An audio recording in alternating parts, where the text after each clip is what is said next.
akawaambia mimi naweza kumuokoa ule mzee. Bwana wewe, Hajaji ambaye naweza, fanyeni shughuli zenu, kuleni hapa. Ijumaa sio mbali, leo ndo kwanza Jumapili.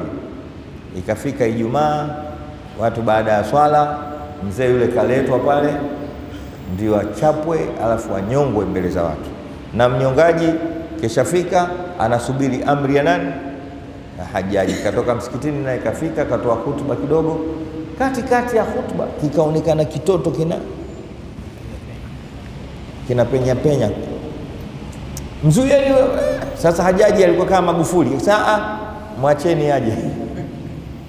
Magufuli naye alikuwa na staili hizo.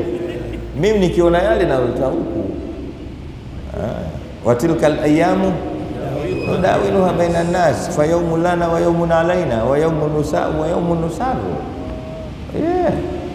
Allahu akbar.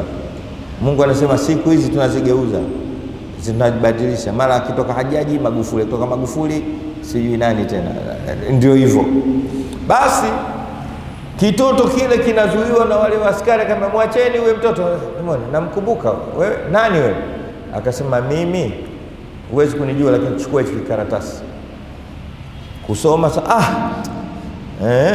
Ndio wewe kumbe, una nini? Asema nina haja. Asema utaniambia baadaye, wacha nimalize kazi yangu ya kumfyeka huyo, alafu utaniambia mzee, haja yangu mimi huyo. Sallu ala nabii. Haja yangu mimi huyo unataka kumsulubu sasa hivi. Huyo mpumbavu. Anambia huyo sio mpumbavu. Kivipi? Huyo mpumbavu huyo sio mpumbavu baba yake. Sallu ala nabii. Mtoto anamwambia Hajaji, huyu mzee sio mpumbavu, mpumbavu babake. Kivipi? Mtoto yule akafunua kanzu yake, akaambia unaona nyuma nini hiyo?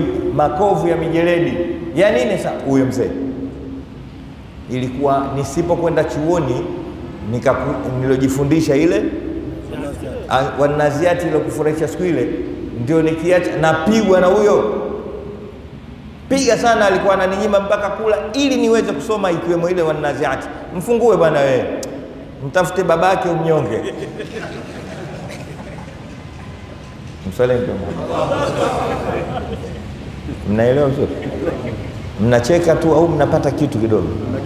Hebu jiokoe kupitia watoto wako. Basi jiokoe, wasomeshe vizuri, walee vizuri, maanake tatizo